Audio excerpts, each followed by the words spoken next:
히브리서 11장 13절로 16절의 말씀을 다 같이 한음성으로 봉독하시겠습니다. 이 사람들은 다 믿음을 따라 죽었으며 약속을 받지 못하였을 때 그것들을 멀리서 보고 환영하며 또 땅에서는 애구인과 나그네임을 증언하였으니 그들이 이같이 말하는 것은 자기들이 본향 찾는 자임을 나타냄이라. 그들이 나온 바 본향을 생각하였더라면 돌아갈 기회가 있었으려니와 그들이 이제는 더 나은 본향을 사모하니 곧 하늘에 있는 것이라. 이러므로 하나님이 그들의 하나님이라 일컬음 받으심을 부끄러워하지 아니하시고 그들을 위하여 한 성을 예비하셨느니라. 아멘.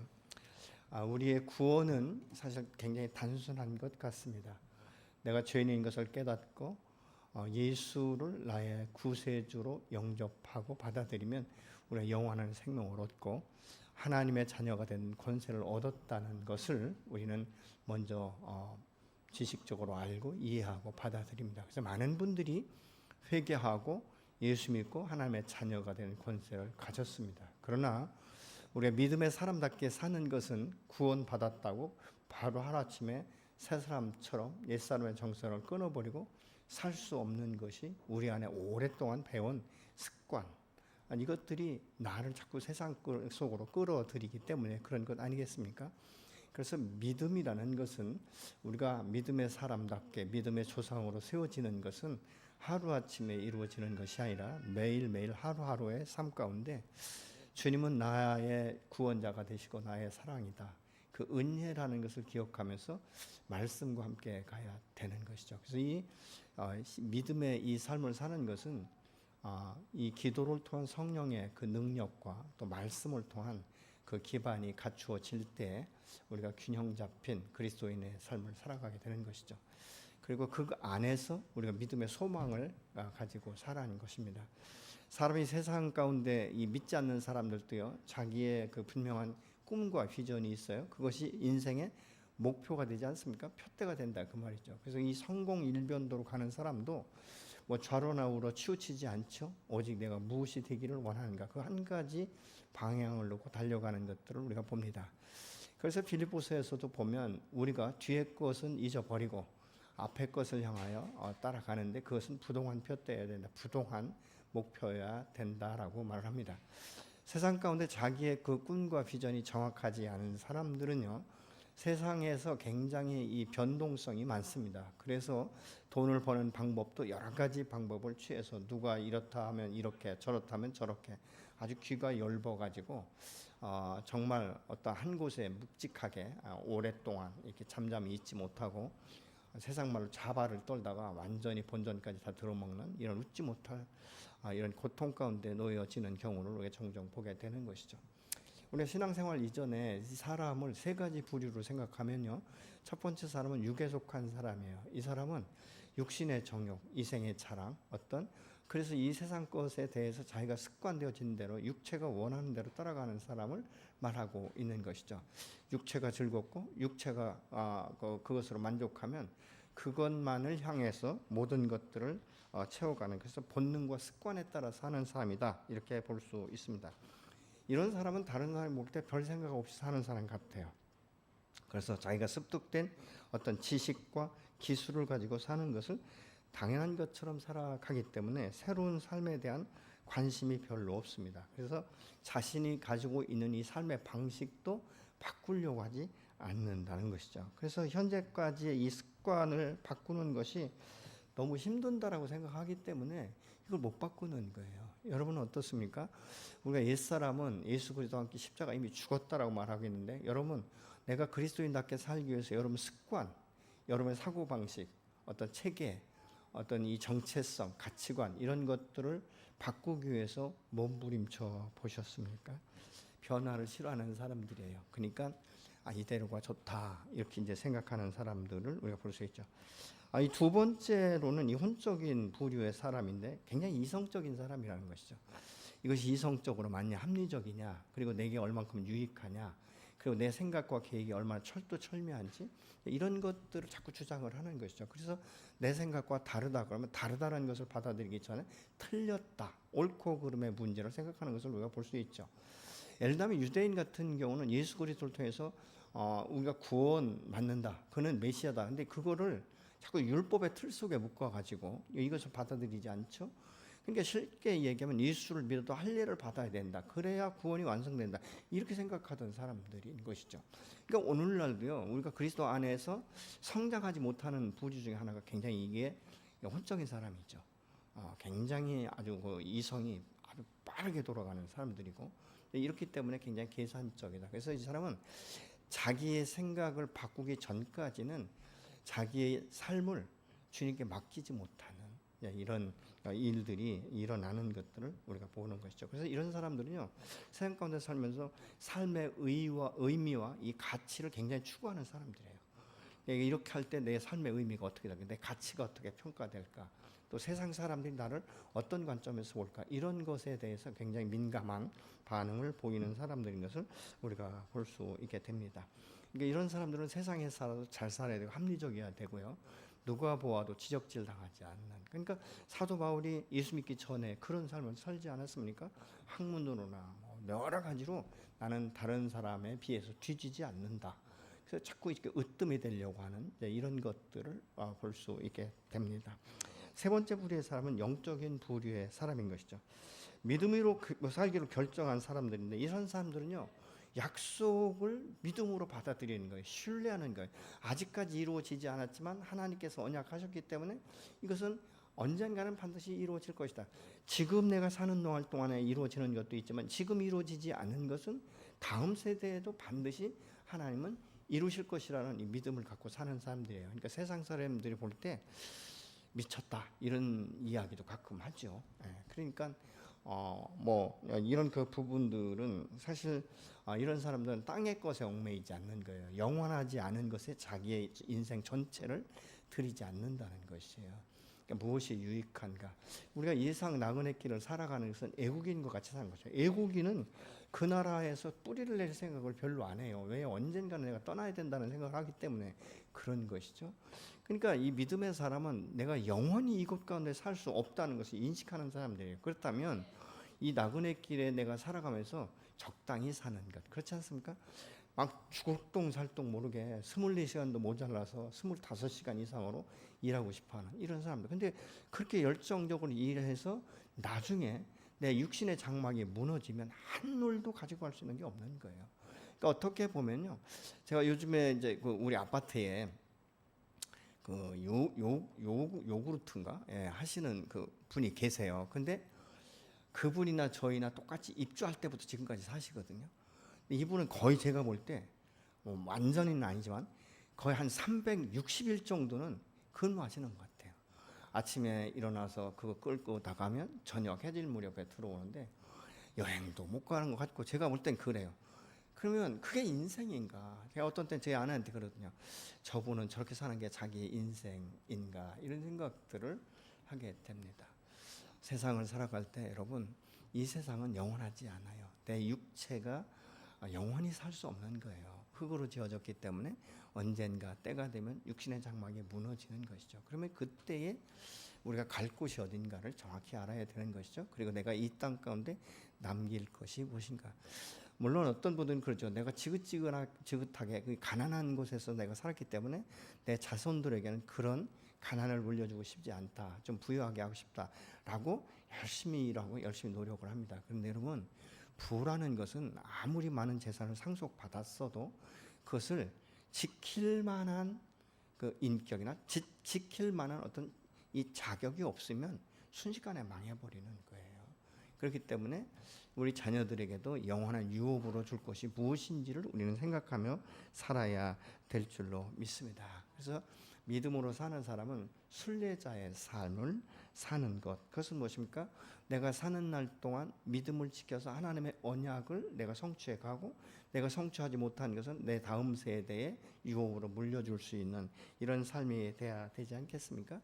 이런 사람은 일시적인 이 낙을 누리는 것을 그렇게 기뻐하지 않아요. 그것을 위해서 자기의 몸을 완전하게 헌신하고 내던지지 않는다는 것입니다.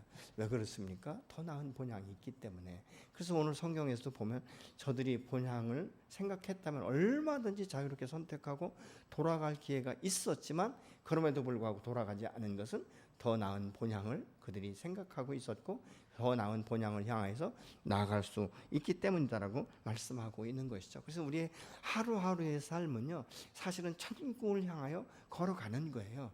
그 하루하루의 삶이 언제 끝날지는 몰라요. 그러나 내가 오늘을 살아도 하나님 앞에 예배자로 서서 하나님의 영광스러운 자녀답게 사는 것, 그것을 우리는 추구해 나가야 된다는 것이죠. 뭐 하루아침에 대기만성할 수는 없습니다. 시간이 필요한 것이죠.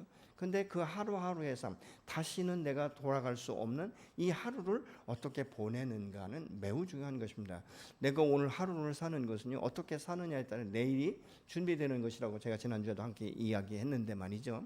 사실은 오늘 내가 살아가는 이 시간은요, 어제 죽은 사람들에게는 도저히 꿈을 꿀 수 없는 날이고, 오늘을 살아가는 내가 어떻게 사느냐는요, 내일을 어떻게 내가 예비하고 있느냐, 이것을 결정짓는 것이죠. 그러니까 다시는 돌아오지 않는 정말 마지막 기회의 이 한날을 내가 어떻게 보낼 것인가를 우리가 생각한다면 우리의 삶은 조금 더 변화를 추구하는 쪽으로 가지 않을까, 이런 어떤 생각을 해보게 되는 것이죠. 오늘 본문에서도 보면 믿음을 따라 삶을 살다가 죽었지만 약속을 받지 못하였다. 그러나 그것들을 그들은 멀리서 보면서 환영했다, 이렇게 말하고 외국인과 나그네로 증언했다라고 13절에 말씀하고 있지 않습니까? 믿음을 따라 살다가 죽었다는 말은 믿음을 따라 평생을 살다가 믿음 안에서 죽었다는 말이에요. 다른 말로 하면 죽는 순간까지 믿음을 지키면서 그 믿음을 따라서 그 안에서 죽는 것을 말하고 있는 것이죠.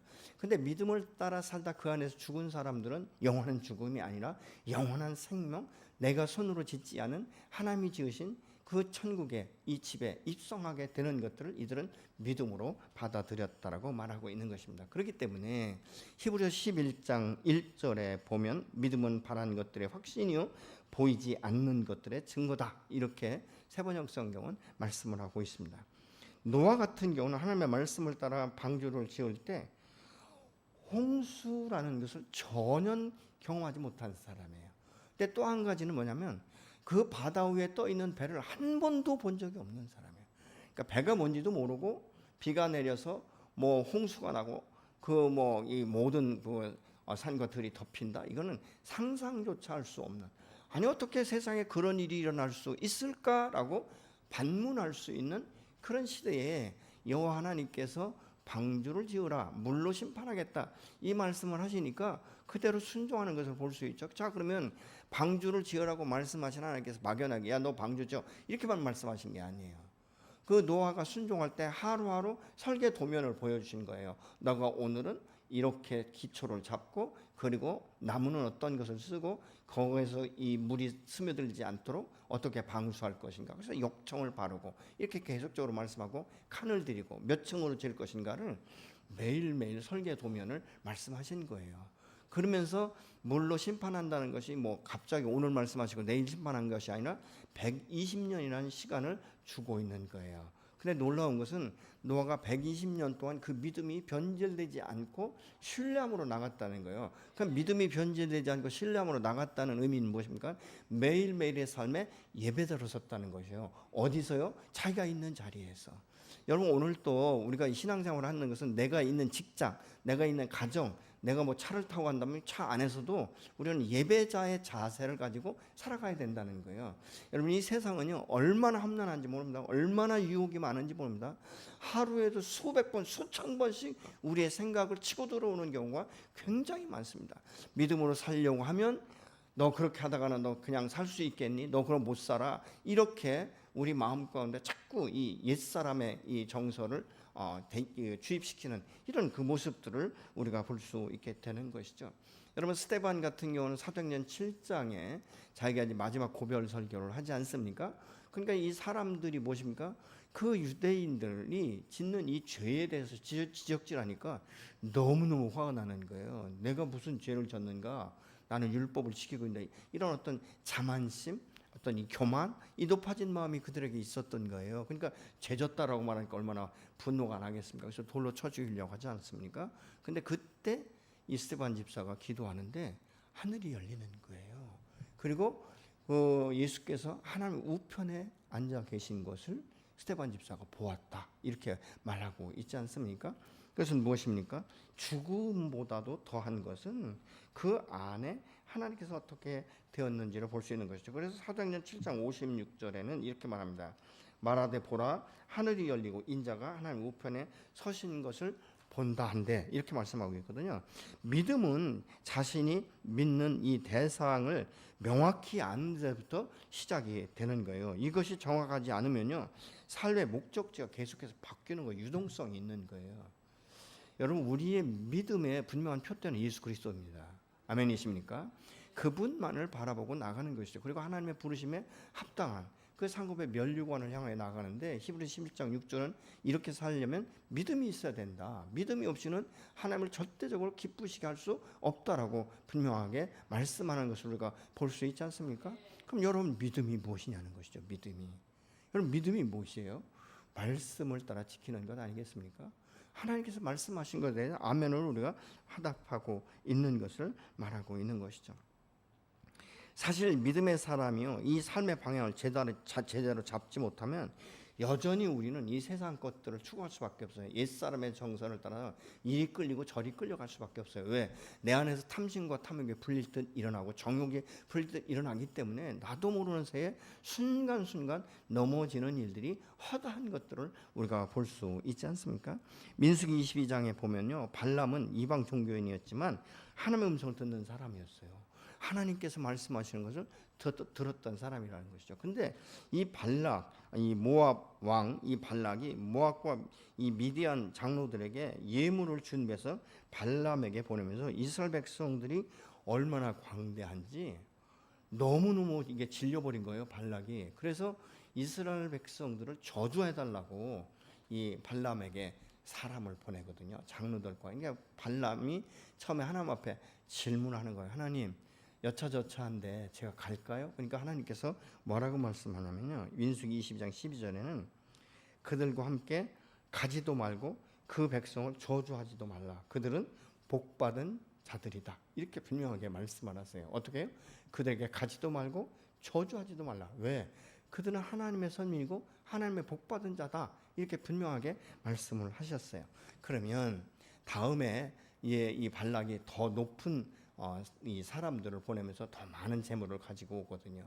그러면 여러분 같으면 어떻게 하겠습니까? 황금을 돌같이 여기는, 그죠? 이 최영 장군처럼. 여러분 그러셨을까요? 근데 이 발람이 뭐에 유혹되냐면 명예와 물질의 유혹을 받은 거예요. 그러니까 야 가자, 일단 가보자. 그러니까 여호와 계속 질문하니까 하겠어. 너 그렇게 원하면 가라. 가는데 한 가지 조건이 있다. 이스라엘 백성을 절대 저주하지 말라. 이렇게 못을 박으시거든요. 근데 그럼에도 불구하고 가니까 나귀가 가다가 막 난리를 치니까 나귀를 쳐 죽이려고 할 때 이러자, 이 등신 같은 사람아, 나도 짐승인 나도 이게 하나님의 길이 아니고 하나님의 뜻이 아닌 줄 아는데 어떻게 내가 갈 수 있냐, 이렇게 말을 하잖아요. 기가 막힌 거예요.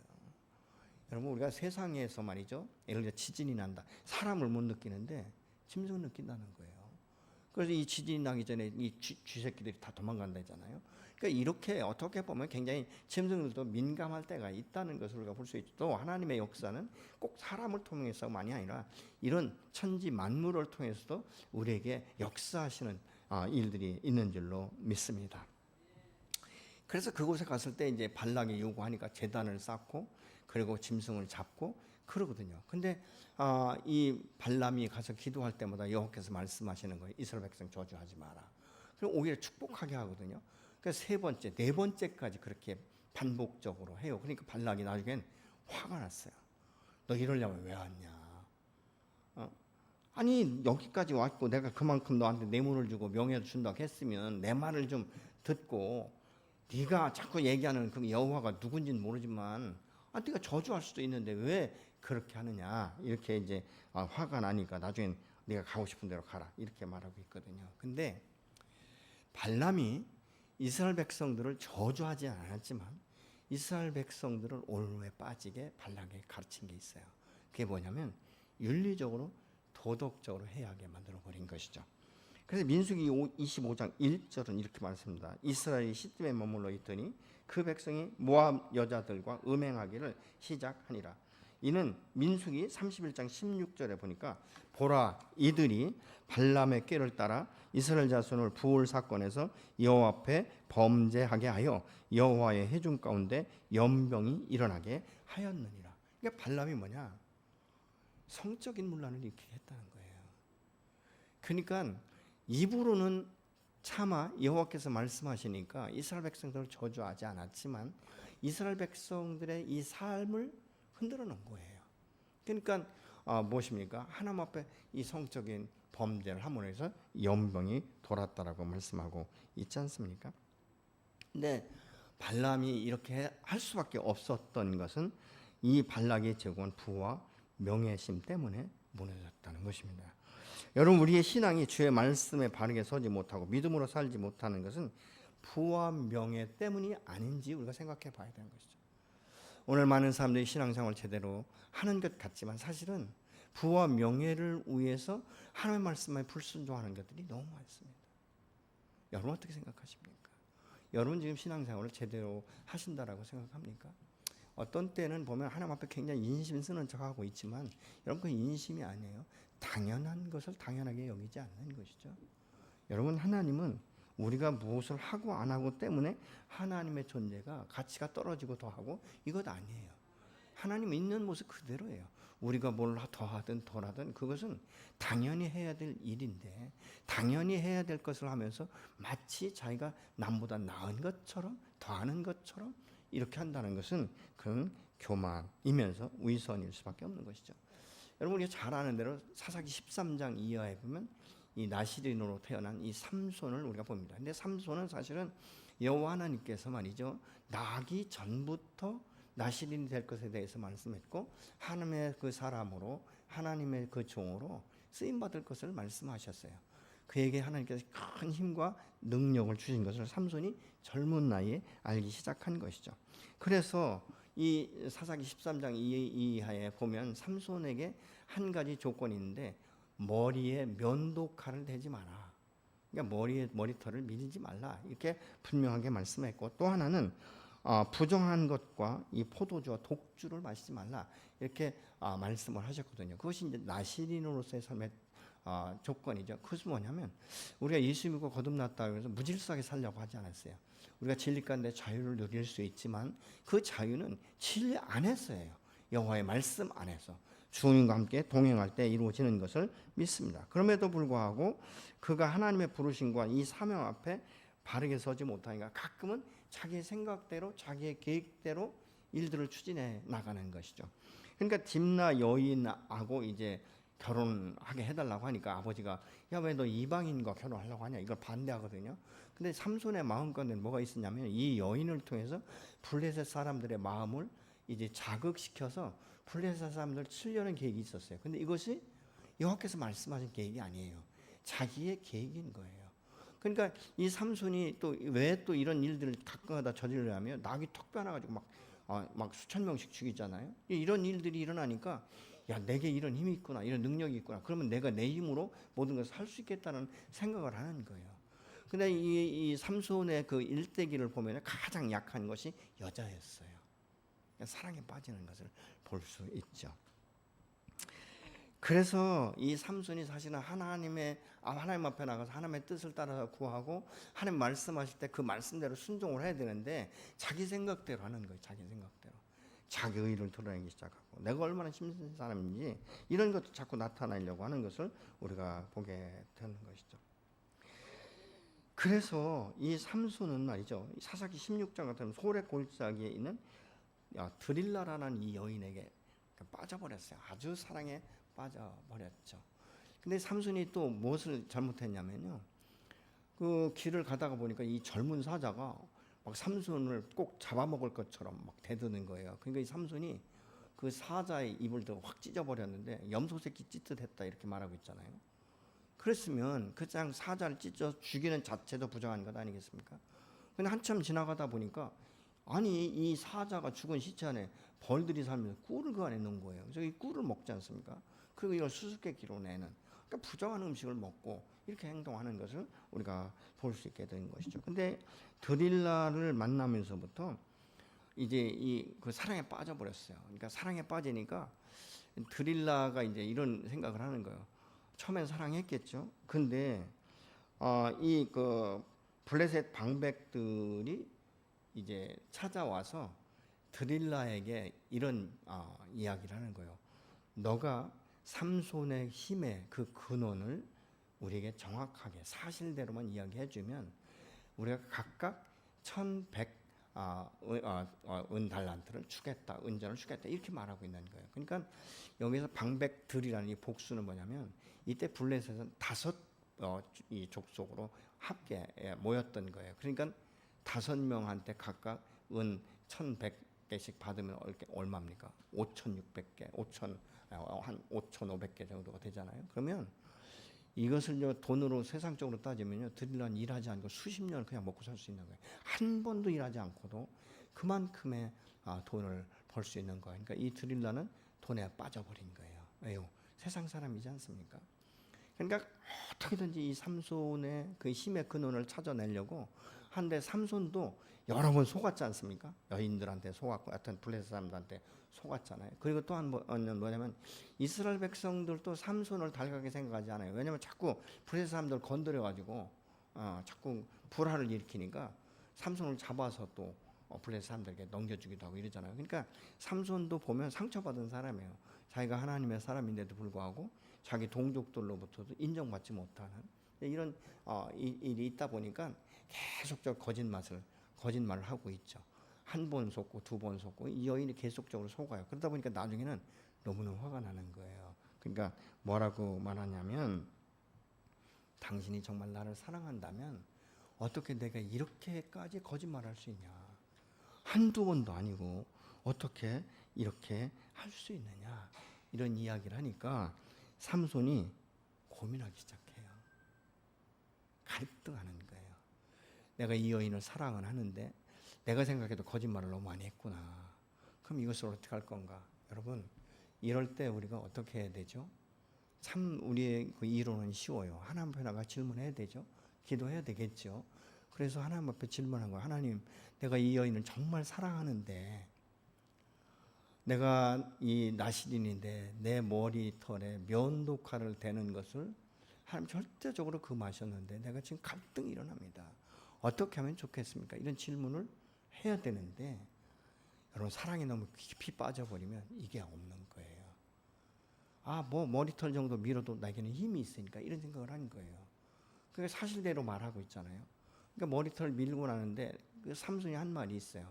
내가 이전처럼 힘을 떨치리라 이렇게 이야기하고 있거든요. 근데 이렇게 생각할 수 있는 거, 이 말은요, 삼손이 맨 마지막 그 자기가 괴로워하는 이것은 맨 마지막으로 자기 안에 있는 여호와의 신에 대해서 떠나게 할 것인가 붙들 것인가예요.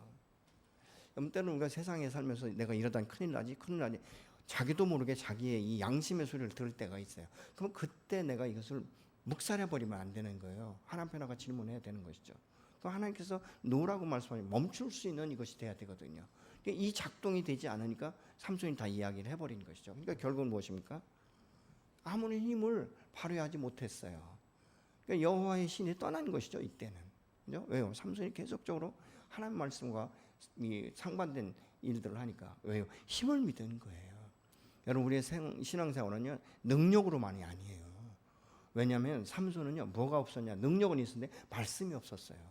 여호와의 말씀을 청종하지 않고 여호와의 말씀에 귀를 기울이지 않고 여호와의 말씀을 귀히 여기지 않은 거예요. 내게 능력이 나타나니까 이 능력만 가지면 된다는 것이죠. 오늘날도 많은 성령의 사역자들이 넘어지는 것이 무엇인지 아십니까? 말씀과 무관한 삶을 살아가는 거예요. 그러니까 무너지는 거예요. 우리 신앙생활은요 그냥 믿음으로 말로가 아니에요. 이론이 아니에요. 지식이 아니에요. 말씀이 함께 가야 되는 줄로 믿으시기 바랍니다. 그렇기 때문에 교회에서 계속적으로 성경을 통독하게 하는 것이고 이 내용과 줄거리를 잘 요약할 수 있도록 성경 파노라마를 우리가 가리키는 것 아니겠습니까? 창세기부터 계시록까지 어떤 의미에서 쓰여졌고 어떤 연대에 어떻게 기록되어 있는지 그리고 작자들이 무엇을 위해서 이 말씀을 기록했는지 이런 것들을 좀 계속적으로 좀 연계시키기 위해서 이런 공부를 가르치는 거예요. 또 목장에서 여전히 성경 공부를 하는 이유 중에 하나가 무엇입니까? 말씀이 기반이지 않은 어떤 능력으로 나타나는 것. 능력은 일시적인 것들이에요. 근데 이것들이 지나가면 안 되는 것이죠. 그렇기 때문에 지금 삼손은요, 능력만 믿고 하나님의 말씀을 소홀히 한 것이 큰 문제였어요, 이 사람 앞에. 여러분, 이런 것들을 우리가 볼 수 있지 않습니까? 그래서 삼손은 눈이 뽑혀가지고 그냥 연장맞도록 가는 거, 짐승들이 그 곡식을 가는 이 일들을 하다가 맨 마지막으로 하나님 앞에 기도하면서 성령의 강력한 감동을 받아서 삼손이 살 때보다 더 많은 사람들을 죽이는 이런 결과를 가져왔지만 결과는 무엇입니까? 그는 과정 가운데 실패한 거예요. 우리가 신앙생활 할 때 과정 가운데 실패하는 경우가 얼마나 많은지 모릅니다. 그래서 많은 사람들이 기도할 때 첫사랑을 회복시켜달라고 말하고 있지 않습니까? 사랑은요, 갈수록 더 깊어져야 되는 줄로 믿으시기 바랍니다. 그러니까 그가 사랑하기 때문에 결혼하는 거 아니겠습니까? 결혼해서 할 때 어떻게 되죠? 갈수록 좋아져야 되거든요. 단점이 물론 나타나죠. 근데 이 단점을 어떻게 내가 수용할 것인가, 그리고 이 부분을 어떻게 좋은 것으로 바꿀 것인가를 우리가 생각해야 되는데, 나중에 살다 보면 자꾸 이게 틀린 것만 보이는 거예요. 그러니까 항상 우리가 지적질할 때 당신 이렇게 하면 정말 더 멋있을 것 같아요. 이것보다는 당신 그거 잘못하고 있잖아. 그거 안 되잖아. 내 말을 들어야 되잖아. 이러면서 서로 틀린 부분만 이야기하다 보니까 막 부부간에 화를 돋구는 것이고 부부싸움이 일어나는 것 아니겠습니까? 그러면서 말로는 표현하지 않아도 속으로 하잖아요. 내가 이럴 줄 알았으면 참 잘못했다. 선택 잘못했다. 뭐 이렇게. 우리 성도들은 없죠. 다른 동네에 근데 있더라고. 상담하다 보면 더러 있어요. 이럴 줄 알았으면 내가 꺼풀이, 그러니까 이렇게 얘기하더라고요. 꺼풀이 벗겨지니까 다른 것이 보이더래요. 여러분 어떻습니까? 그래서 무엇이 중요하냐? 푯대가 중요한 거예요. 내가 무엇을 바라보고 무엇을 믿고 지금 따라가고 있는가. 여러분, 세상 것은요 만족이 없습니다.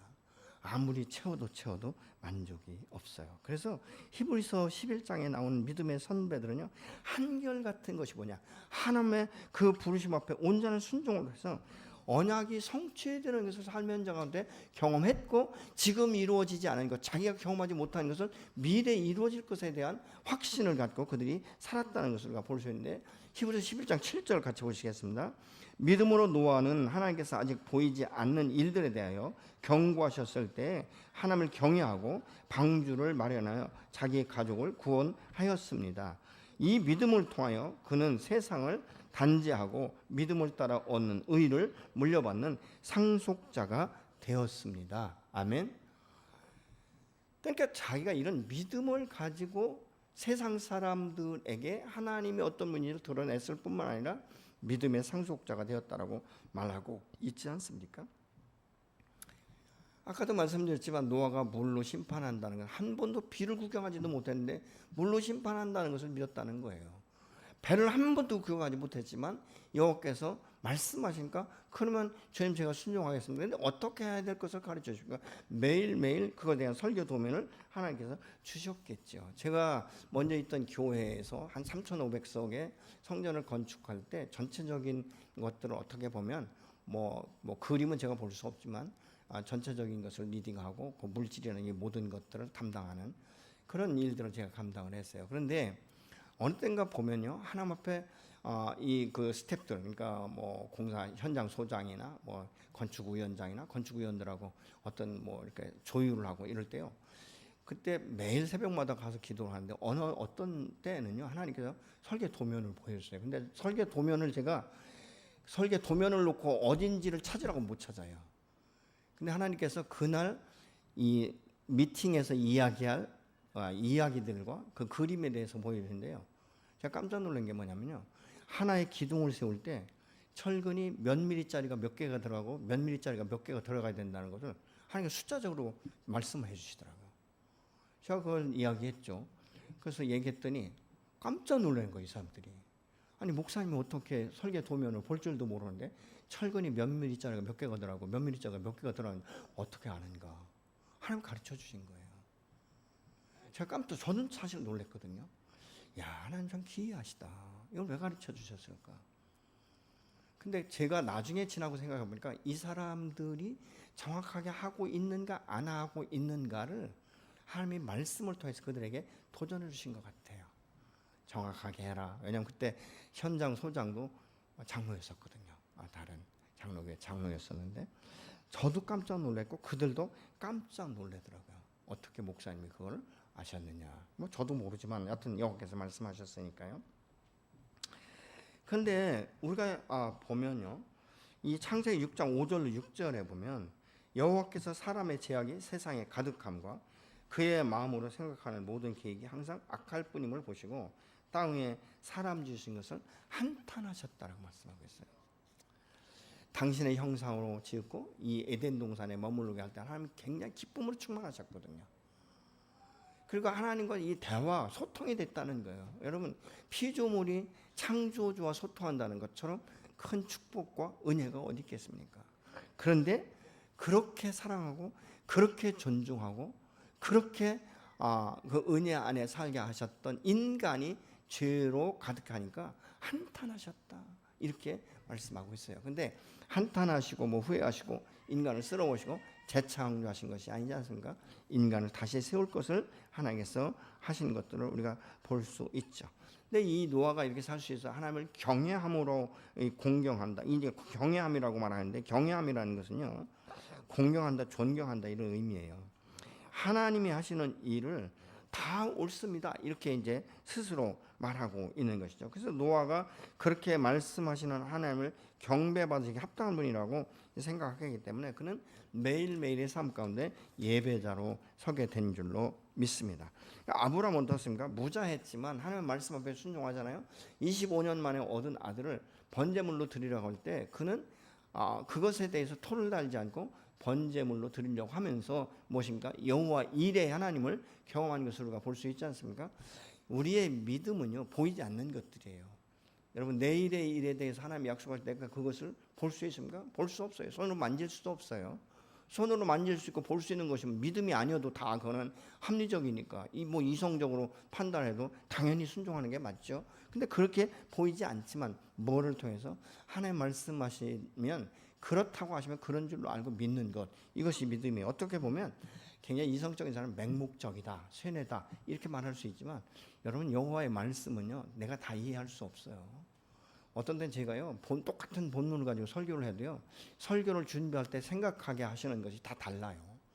관점이 다른 거예요. 내가 어떤 방향으로 이 설교를 할 것인가, 이거를 어떻게 우리가 나눌 것인가, 그 생각과 그때 주님께서 주시는 이 말씀들이 다 다르게 풀어지는 것들을 우리가 볼 수 있거든요. 여러분, 노아가 120년 동안 방주를 지은 것처럼 오늘날 우리의 삶은요, 나의 방주를 짓고 있는 거예요. 나의 인생의 방주를 매일매일 지금 지어가고 있는 거예요. 여러분은 여러분의 인생의 방주를 어떤 방법으로 지금 짓고 있습니까? 여호와께서 말씀하신 대로 나무를 쓰시고 간을 들이고 층을 높이고 그러십니까? 아니면 여러분이 설계 도면을 자유롭게 바꿔서 내가 편리한 대로 그것을 지금 짓고 있습니까? 하나님 오늘 또 내 인생의 방주를 지어가는 이때에 개입하시는 하나님이신 줄로 믿으시기 바랍니다. 하나님, 내 인생을 어떻게 할까요? 내가 어떻게 하는 것이 하나님 보시기에 합당한가요? 이런 질문들을 한다면 하나님 매일매일 내 삶 가운데 새롭게 도전하게 하시고 새로운 힘을 주시고 새로운 능력과 가능성을 주시는 줄로 믿으시기 바랍니다.